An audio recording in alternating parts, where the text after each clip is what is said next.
산타입니다. 오늘 7월 24일이고요. 습도 대단히 높습니다. 와, 대단히 높고,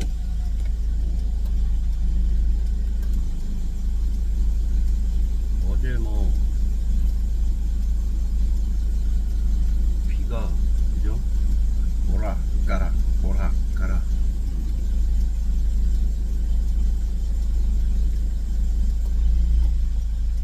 시사용어 하나 좀 공유해 보려고 합니다. 시사용어라기보다는 어떤 그 미디어 파워맨이 쓰는 용어가 일반 레거시 미디어 쪽으로 흘러나와서 그런 내용들이 눈에 띄어가지고 한번 좀 말씀을 드려보는 거예요. 오늘 시사용어는 최근에 이제 약속대련이라는, 그죠?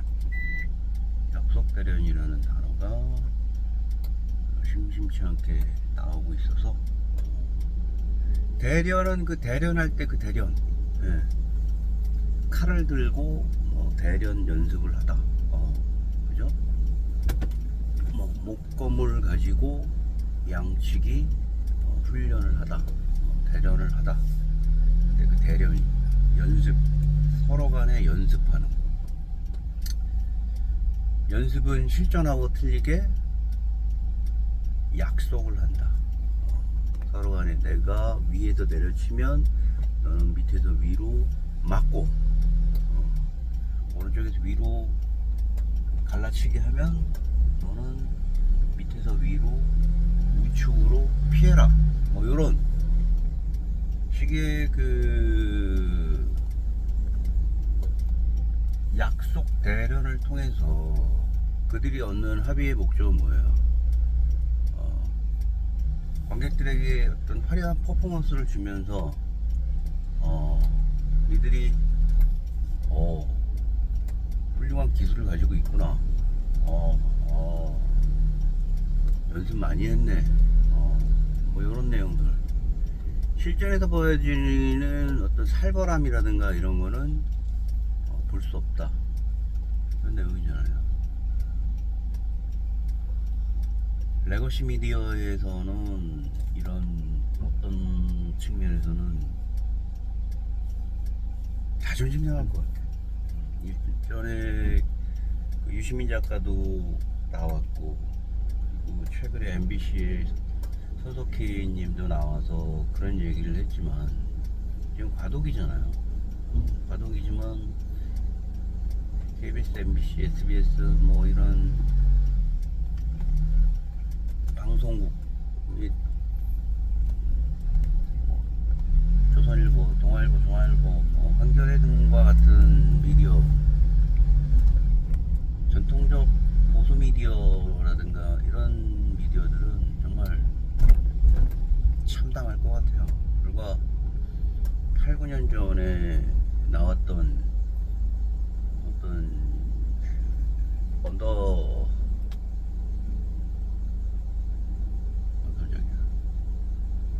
이런 재야 방송들이 이런 식으로 전면에 나가서 이런 플랫폼들을 타거나 그 조회수를 통해서 막강한 영향력을 행사하는 거는 이론적으로는 가능했지만, 현재 이렇게 기존에 있는 미디어를 뛰어넘고, 그리고 인사이동도 지금 현재 일어나고 있잖아요. 많은 퇴직과 이후에 서슴치 않고 그런 플랫폼 미디어 해적 방송이라고 해도 틀리지 않았죠, 예전에는. 지금에야 감히 그런 얘기 못하죠. 대표적인 게 이제 미스터 김, 이름 김어준 씨 얘기하는 거예요. 김용만, 김어준, 이런 사람들이 서서히 미디어를 장악해 간다는 느낌이 들어요. 그래서 그가 한마디씩 하는 말들이 워낙 조회수가 높다 보니까 기존에 있던 미디어에서 그걸 취할 수밖에 없다는 현상으로만 볼 게 아니라 틀에 짜여진 보수 레거시 미디어는 촘촘히 어떤 그 방송윤리에 관련된 내용부터 해갖고, 그죠? 뉴욕 타임즈부터 해서 19세기, 17세기, 18세기, 19세기에서 구텐베르크가 인쇄물을 창작한 이후 말이죠. 그때로 보자면 출판물에서 나와 있는 대중들에 대해 있는 목소리를 바깥으로 드러내는 미디어에 대한 역사가 300년, 400년 정도 될 거예요. 300년, 400년 이후에 지금의 21세기 2024년의 모습은 페이퍼의 시대를 지나 온라인의 웹페이지에서 나오는 어떤 방송을 지나, 그죠? 플랫폼상의 개인 방송이 주어지면서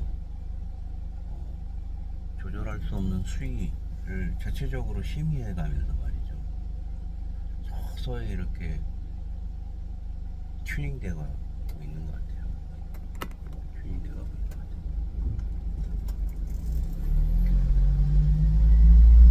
약속대련이라는 단어조차도 이런 제야방송에 있는, 지금 제야방송이라고 할 수도 없는 김어준의 뭐 겸손은 힘들다 뭐 이런 어떤 상황 설명에 대해서 탁월한 사회자가 일단 사회자의 그 어떤 역량이 대단히 중요한 것 같아. 플랫폼에 대한 기술적인 어떤 독특성도 중요하지만 그 사회자가 가지고 있는 독특한 어떤 사회 현상들을 요약하고 말이죠, 기발한 아이디어를 통해서 시청자를 매료하고 어떤 매력을 풍김으로 인해서 통쾌해하는 거잖아요. 우리가 들어서 기존에 있는 미디어들이 줄 수 없는 근엄하게 하면서 줄 수 있는 장점은 있죠. 미디어에 대한 정직성, 안정성. 그렇죠? 근데 그 정직성이라는 게 결국은 나중에 여러 가지 면에서 한계에 부딪히잖아. 자본이 미디어에 들어가면서 그 자본에 대한 자본 형성이 결국은 그 목소리들을 잠식을 해버리잖아. 자유로울 수가 없다는 거지. 돈을 집어넣는 자의 목을 칠 수가 있나요? 그런 미디어가 있다라면은 그건 정말 대단한 미디어라고 생각을 하는 거죠.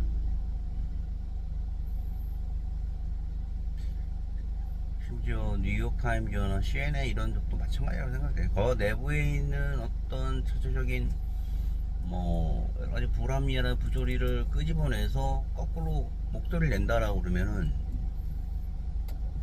그 미디어는 당장은 힘들겠지만, 경영권에 대한 존립도 위험은 갖겠지만, 장기적으로 봤을 때는 수명을 더 연장시킬 수 있다는 거지. 근데 그렇지 못하다는 거예요. 그들 자체에 대한 수위를 조절을 하고 한계를 드러내고 자본을 지키려고 하는 이런 가버넌스들이 한계가 있다. 자체적인 한계가. 하지만 지난 20여 년, 15년 전, 20여 년 전에 흘러나왔던 이런 플랫폼들에 대한 그 방송은 처음에 초라하고 뭐 이런저런 의미에서의 어떤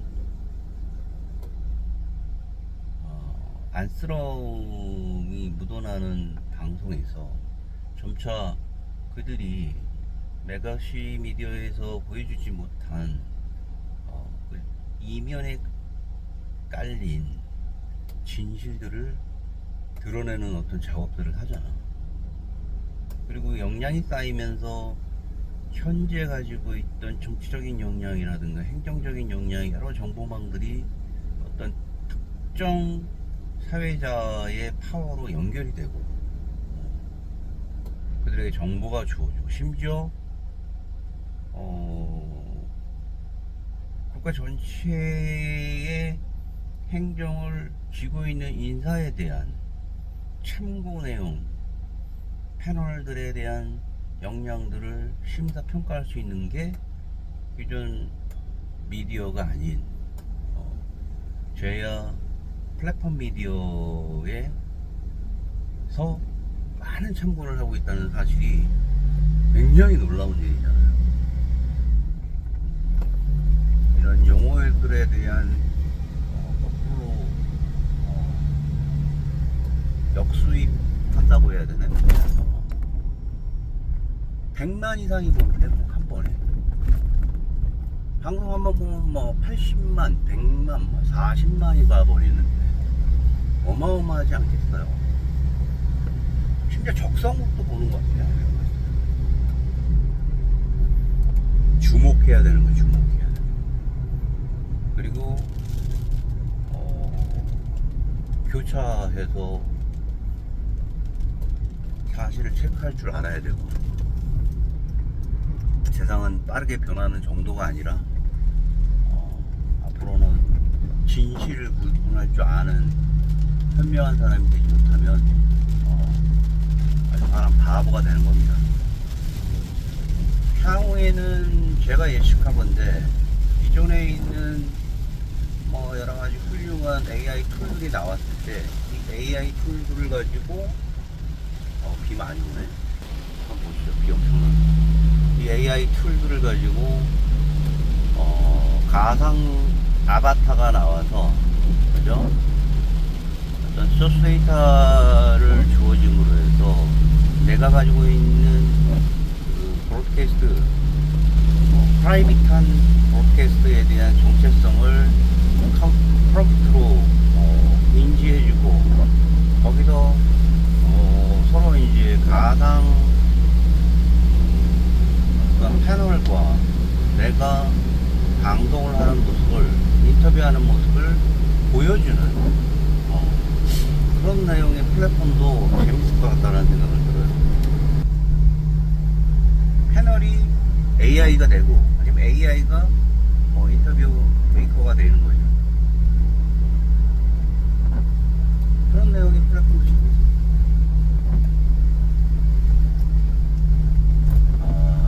눈에 띄는 몇몇 훌륭한 분들이 대한민국의 정치적인 목소리를 내고 있어요.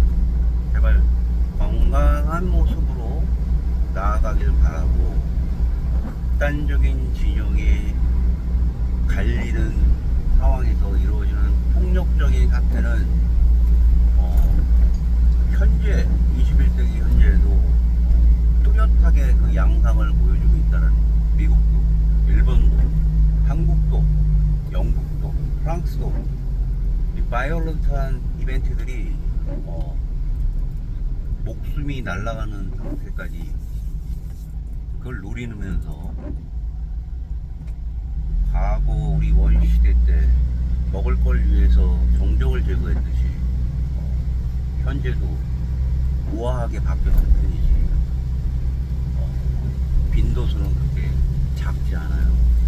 우리 호모사피엔스의 시기는 그 유전자가 가지고 있는 잠재적인 위기적 유전자는 어떻게 되든지 간에 발현을 정치적인 목적을 위해서 발현을 하죠. 이게 바로 내가 살아갈 길이라는 거, 그리고 방어를 해야 된다는 거. 그런 부분에 대해서 뭐 합리화시킬 필요는 없지만 튼튼한 방어 위에서 올려야 되는 거. 방어를 하기 위해서는 세상을 계속 읽어내려가야 된다. 공부해야 된다. 를 말씀드리면서 오늘 방송 여기까지 합니다. 비 많이 와서 좀 위험할 것 같아서 여기까지만 하겠습니다. 네. 산타였습니다. 좋은 하루 되시고요. 비 많이 옵니다.